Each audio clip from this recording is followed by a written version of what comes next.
siang teman-teman Otomotif TV, apa kabarnya? Semoga semua dalam kondisi sehat dan bahagia selalu saat nonton video ini ya, amin.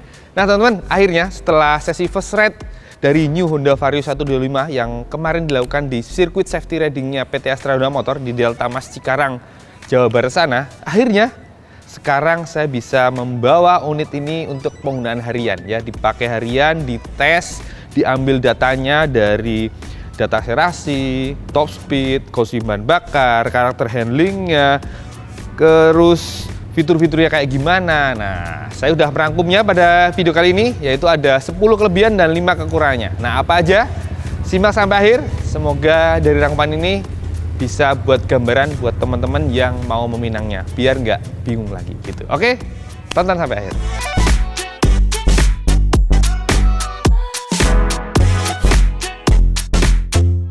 Oke, poin kelebihan yang pertama yang saya catat adalah tentang desainnya.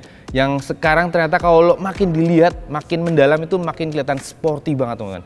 Karena apa? Tarikan garis bodinya itu sekarang memang lebih tajam-tajam, lebih tegas ya.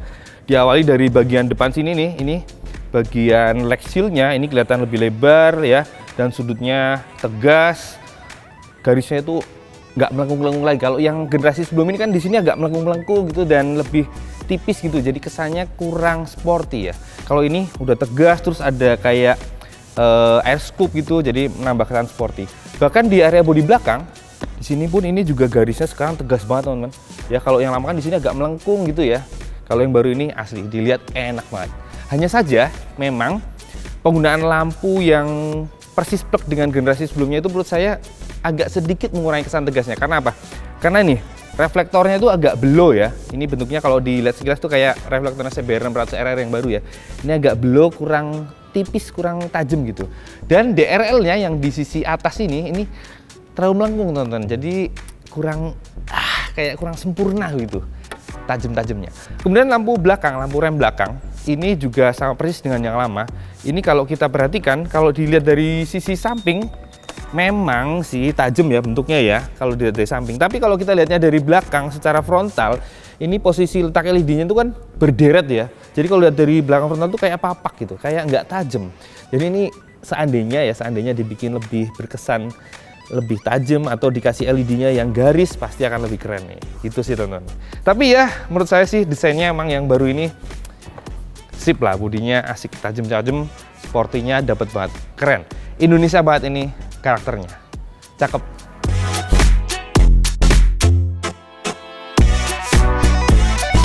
Oke, kelebihan yang kedua adalah posisi berkendaranya tentu saja masih khas banget Vario.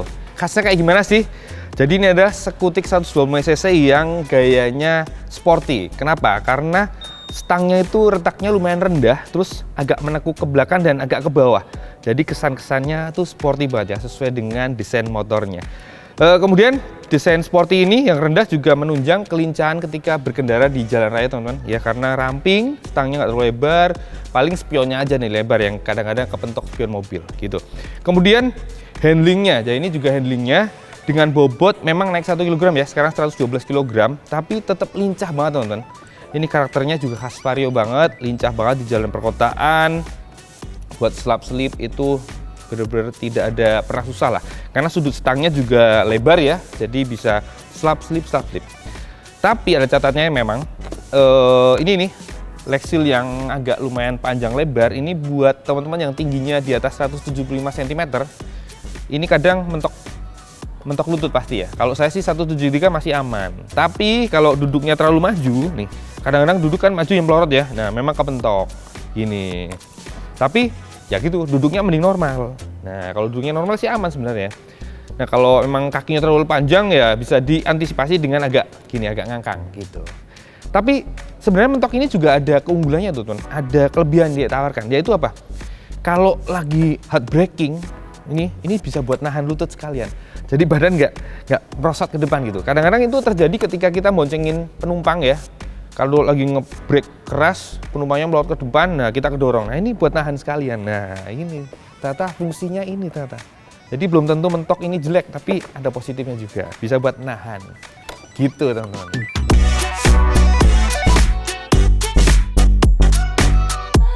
Oke, keunggulan ketiga adalah suspensinya teman-teman, yang empuk, nyaman. Lihat sendiri nih ya. Nih, Depan, belakang itu empuk teman-teman, nyaman banget buat harian. Yang depan ini istimewa adalah empuk tapi nggak gampang bottoming, nggak gampang mentok. Jadi ketemu jalan rusak, ketemu jalan bergelombang, polisi tidur tuh nggak khawatir sakit tangan ya, jeduk-jeduk itu nggak, nyaman banget asli. Yang belakang pun demikian teman-teman, empuknya tuh enak banget, pas banget, enak banget. Ini jauh lebih nyaman dibanding Vario 160, PCX atau EDV. Kalau 3 kakaknya itu kan ketemu polisi tidur tuh agak deg-deg ya. Sininya agak pinggang sakit. Kalau Vario ini asli enak loh, empuk, nyaman. Dan ditunjang lagi dengan jok ini yang tingginya 769 mili. Ini juga punya busa yang kenyal banget, empuk. Jadi menunjang kenyamanan banget teman-teman. Asli enak, betah naik ini terus terang lebih nyaman ya dibanding naik EDV, PCX atau Vario 160. Ini lebih nyaman dari suspensi dan joknya. Asli, mantap.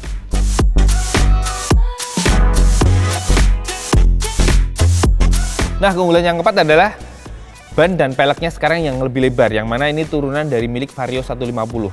Depan pakai ukuran ban 90, sementara yang belakang ukurannya 100. Demikian juga peleknya depan 215, belakang 250.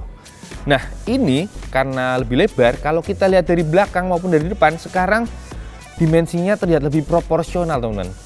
Kalau dibanding yang Vario 125 sebelumnya, itu kelihatannya terlalu cungkring ya bannya. Kalau sekarang tuh lihat lebih proporsional ya, dilihat dari belakang, enak kan? Nah, ini lebih keren.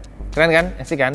Nah, tapi ada sayangnya. Sayangnya nih, desain pelek yang turunan dari Vario 150 ini memang palangnya itu lebih melengkung-melengkung, jadi kurang seirama dengan bodinya sekarang, makin tajam-tajam ya, makin tegas. Sayangnya itu sih.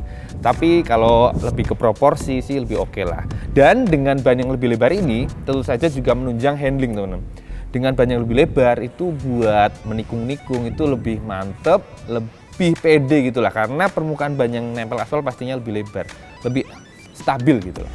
Gitu.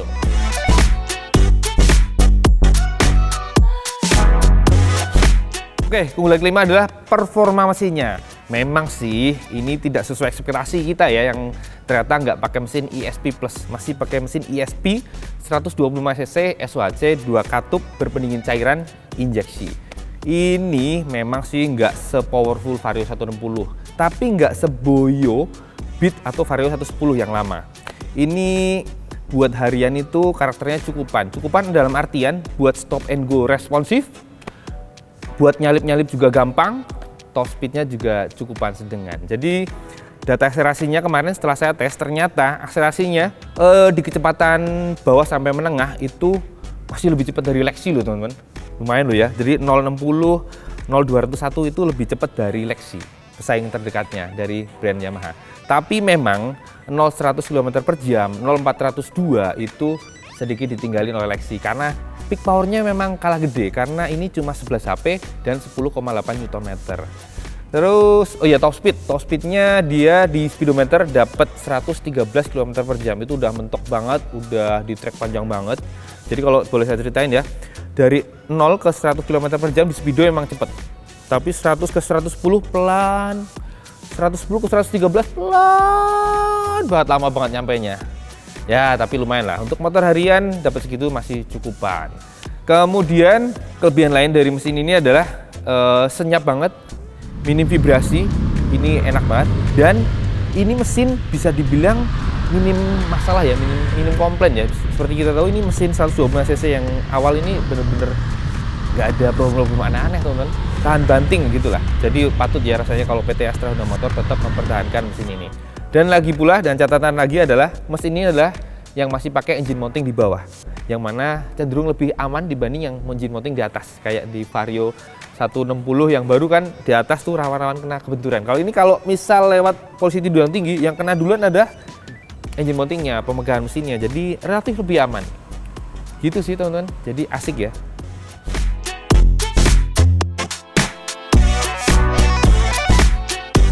Oke, keunggulan yang keenam adalah konsumsi bahan bakarnya teman-teman, yang tergolong irit untuk 125cc.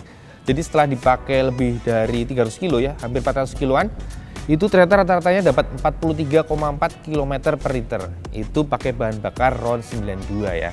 Walaupun sebenarnya mesin ini dikasih bahan bakar RON 90 pun nggak masalah, walaupun rasio kompresinya 11:1. Jadi PT HM sudah memikirkan kondisi terburuk ya, karena di daerah-daerah kan banyak isinya hanya Pertalite, makanya bisa pakai RON 90. Tapi pengetesan kali ini pakai RON 92 biar lebih maksimal lah performanya. Ternyata dapatnya segitu 43,4 km per liter, artinya kalau sekali isi dengan tangki bahan bakar 5,5 liter hampir 240 kilo ya sekali isi. Jadi lumayan jauh lah sekali isi, nggak perlu sering-sering ngisi bensin. Gitu. Ternyata irit juga. Oh ya, kalau dibandingin dengan Lexi, ini sedikit lebih irit loh teman-teman, karena Lexi di tes yang otomotif adalah dapat 42,4 km per liter. Artinya lebih irit 1 km. Ya dikit, tapi lumayan lah, lebih irit dikit.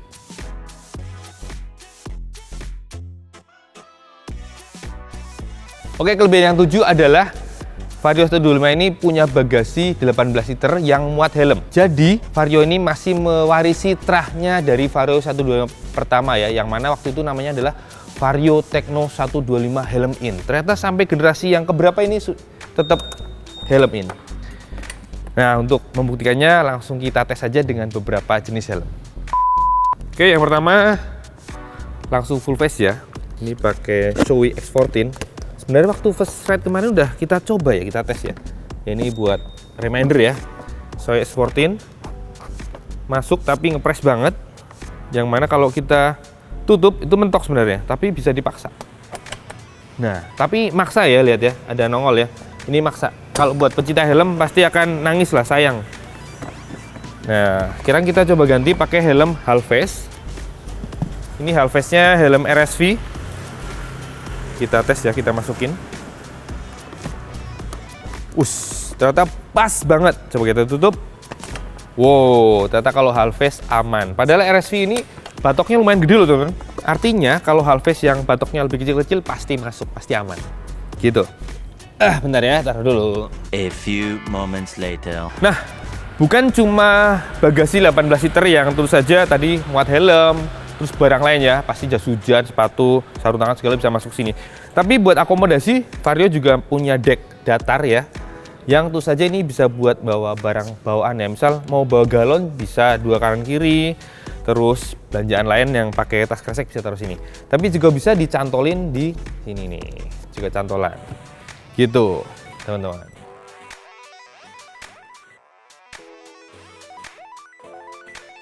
Oke, kelebihan yang ke-8 adalah Vario 125 ini sekarang punya laci yang ada tutupnya dan di dalamnya ada power outletnya, teman. Jadi kalau kita butuh mengisi ulang baterai smartphone, tinggal colok aja kabel karena model USB, gampang banget. Kita colokin, lalu kita cas HP-nya, nyalakan kontak. Nah, ngecas kan. Tapi perlu dicatat ya, ketika kita ngecas sebaiknya mesin dalam keadaan nyala, karena kalau tidak artinya baterai akan tersedot ke HP. Lama-kelamaan bisa drop. Nah, drop kita nggak akan bisa nyetater motor, repot. Makanya sebaiknya ini dilakukan saat sambil mesin menyala. Dan ini smartphone-nya bisa dimasukin ke dalam lacinya ya, masuk. Nah, masuk ke dalam, tuh aman banget. Dan bisa kita tutup nih. Nah, ini enaknya nih, ada lacinya, tutupnya, jadi nggak khawatir HP-nya loncat. Dan ini lacinya teman-teman, asiknya adalah muat botol minum, tapi ukurannya nggak bisa yang gede banget nih. Kalau yang ini yang 600 ml masuk tapi kepalanya nongol. Jadi nggak bisa ditutup ya, kecuali dipaksa, tuh diblesekin, tapi nggak bisa lah. Dan yang bisa masuk adalah yang lebih kecil ya. Misal nih 330 ml, aman banget. Atau yang sedikit lebih gede, nih sekitar 400 ml ya, ini masuk, tuh bisa ditutup. Gitu, asik ya, multifungsi. Dan ada satu lagi konsol di sini kecil ya, tapi ini paling bisa buat naruh barang-barang kecil yang tidak terlalu penting ya, takutnya loncat jatuh. Gitu sih teman-teman. Enak ya, praktis sekarang, bisa sambil ngecas sama di perjalanan. Ingat, sebaiknya sambil dinyalain, biar akinya nggak drop ya. Ingat banget itu, jangan sampai ngecas sambil diem, nanti takutnya baterainya low dan kita bisa nyalain mesin. Nah, kalau untuk baterainya, tegangannya jangan lupa bisa dipantau di sini teman-teman. Di speedometernya ada tuh, ada tegangan baterai di sini. Jangan sampai drop di bawah 12, nggak bisa nyetater lagi nanti. Gitu, perlu dicatat.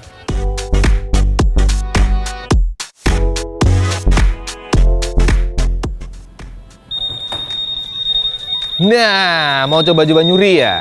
Nggak bisa, karena New Vario 125 ini sekarang lebih aman karena dilengkapi dengan Smart Key, yang mana juga berikut ada alarm teman-teman. Jadi ini ada 2 tombol, yang tombol atas ini untuk answer back system pertama ya. Kalau kita pencet sekali, answer back system tip. Kalau kita tekan sekali lagi, dia akan jadi alarm. Nah, untuk matikan alarmnya, kita tekan aja kontaknya, kita nyalakan maka akan mati gitu. Jadi jauh lebih aman ya. Sementara kalau tombol yang bawahnya ini adalah buat mengaktifkan dan nonaktifkan smart key-nya. Nah, ini kalau tadi udah nyala merah artinya sudah tidak aktif. Kita nyalain dulu. Oh ya, kalau kita pengen tahu alarmnya sudah aktif atau belum, kita bisa lihat di sini nih teman-teman. Ini di pojok sini, ini lampu yang merah ini adalah alarmnya ketika sudah aktif. Kita aktifin dulu ya. Lihat, dia akan kedip merah. Nah, kalau kedip merah itu artinya alarmnya aktif. Gitu, lebih aman. Mantap ya.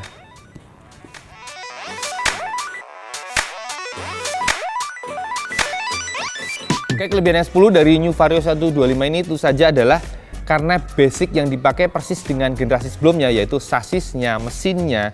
Jadi buat teman-teman yang suka modifikasi nggak akan kesusahan. Karena apa? Mau ganti shockbreaker sama persis dengan generasi yang lama.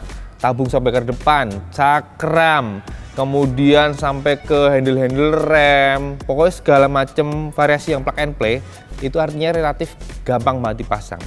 Jadi buat yang suka modif dijamin nggak terlalu pusing lah, karena bukan basic motor yang baru banget ya. Bahkan sampai mesin ya, area CVT gitu, mungkin mau ganti roller, ganti belt, ganti pulinya, sama dengan Vario 125 sebelumnya. Jadi memudahkan banget buat yang suka modif, bahkan sampai knalpot juga ya, gitu pastinya juga sama.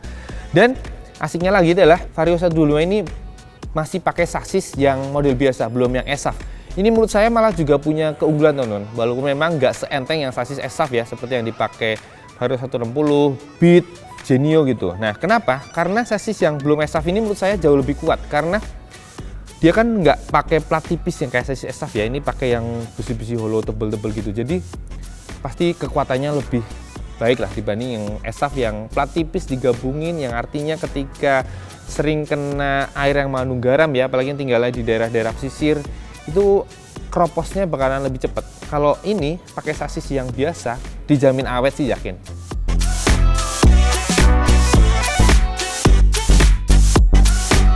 Oke, tadi itu udah 10 kelebihannya. Sekarang kita masuk ke beberapa catatan kekurangan dari New Vario 125 ini. Apa itu? Nah, yang pertama adalah speedometernya. Ini speedometernya kecil banget. Kadang-kadang dipecahinin kayak kalkulator, teman-teman. Infonya sebenarnya nggak sedikit-sedikit amat sih, tapi dimensi kecil gini, dan kalau siang hari di panas terik itu layarnya nggak terlalu jelas teman-teman, apalagi ketika kita lewat di jalanan yang atasnya banyak pohon-pohon gitu ya, silau gitu, nggak terlalu kelihatan. Tapi kalau malam hari ini, kalau sore gini, ini sih jelas banget ya, dengan latar biru, tulisan putih gini, emang enak sih dilihat. Nah, infonya pun juga sebenarnya lumayan ya, ada fuel meter, speedometer di sini, lalu jam, ini ada fuel consumption yang real time, lalu di sini ada beberapa ya, ada full meter, ada odometer, trip A, trip B, kemudian konsumsi bahan bakar rata-rata, lalu balik ke voltmeter. Lalu di atasnya sini ada lampu-lampu ya, ada sen kiri, lampu smart key-nya, lampu jauh, check engine, ini lambang kalau overheat, lalu ini buat ISS ya, idling stop system, ini untuk tegangan baterai kalau drop, lalu ada sen kanan, dan satu lagi untuk yang tipe ISS ini tentu saja ada alarm karena sudah pakai smart key. Sayang ya, ternyata Honda tidak memberikan penyegaran speedometer di New Vario 125. Ternyata masih tetap dapat versi lama yang kecil banget gitu.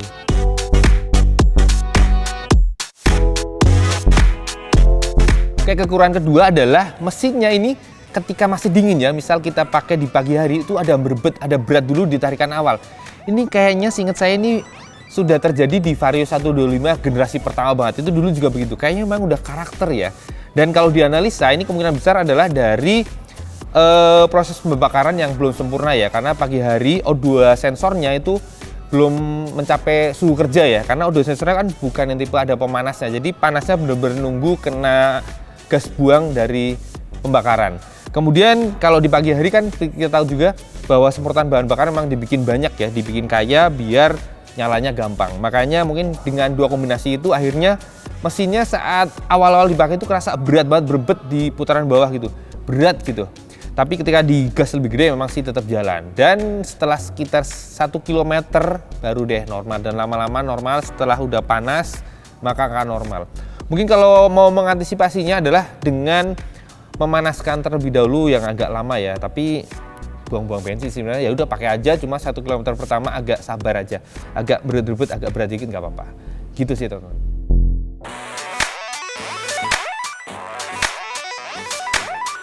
Oke, kekurangan yang 3 menurut saya adalah ada getaran halus dari mesin teman-teman.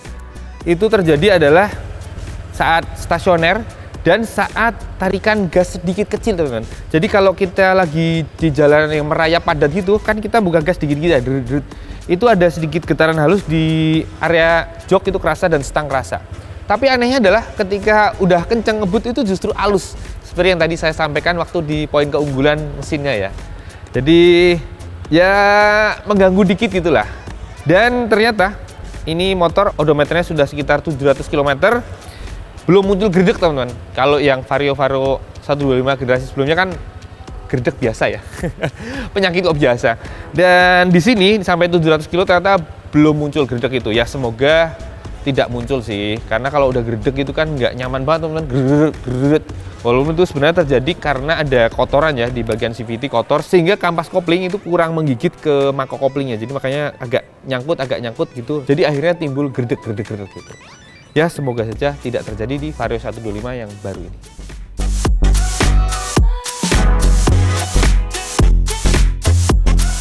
Oke, kekurangan yang 4 menurut saya adalah sorot lampu utamanya yang biasa banget, nggak terang. Nggak redup-redup aja enggak, tapi kurang terang teman-teman. Terutama kalau terasa ketika kita jalan di jalanan yang lampu penerang jalannya itu nggak ada, di tempat yang gelap gulita banget lah. Itu benar-benar lampunya kelihatannya redup gitu. Apalagi habis hujan, aspalnya hitam, kelam, wah udah deh kriep-kriep gitu, kayak nggak kelihatan jalan. Tapi kalau kita di jalan perkotaan yang lampu jalannya terang benderang sih nggak akan masalah ya, karena udah terbantu oleh lampu jalan. Tapi kalau di jalan gelap ini benar-benar kurang terang sih menurut saya ya. Ya ini memang sama persis dengan Vario 125 sebelumnya ya. Ya beginilah. Lampunya kurang memuaskan. Jadi kalau buat teman-teman yang suka touring nih khususnya, pasti perlu banget menambah lampu biar pandangan ke depan kita lebih jelas, jadi lebih aman dan nyaman.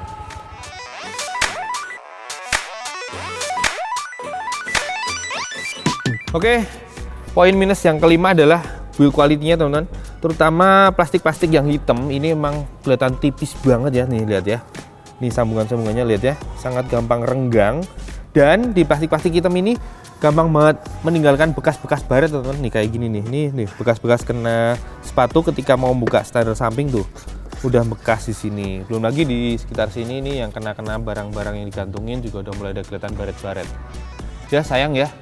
Semoga saja sih kedepannya ya Honda memikirkan ya plastik-plastik yang hitam gini ditebelin dikit lah dan diperkuat biar nggak, nih masa motor baru sangat kendor gini ya, sayang banget sih.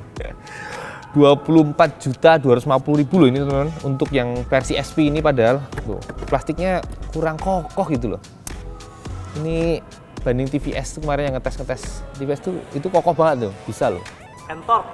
Iya, TVS Entork itu kokoh banget. Ini harusnya bisa sih harga segitu, gitu sih.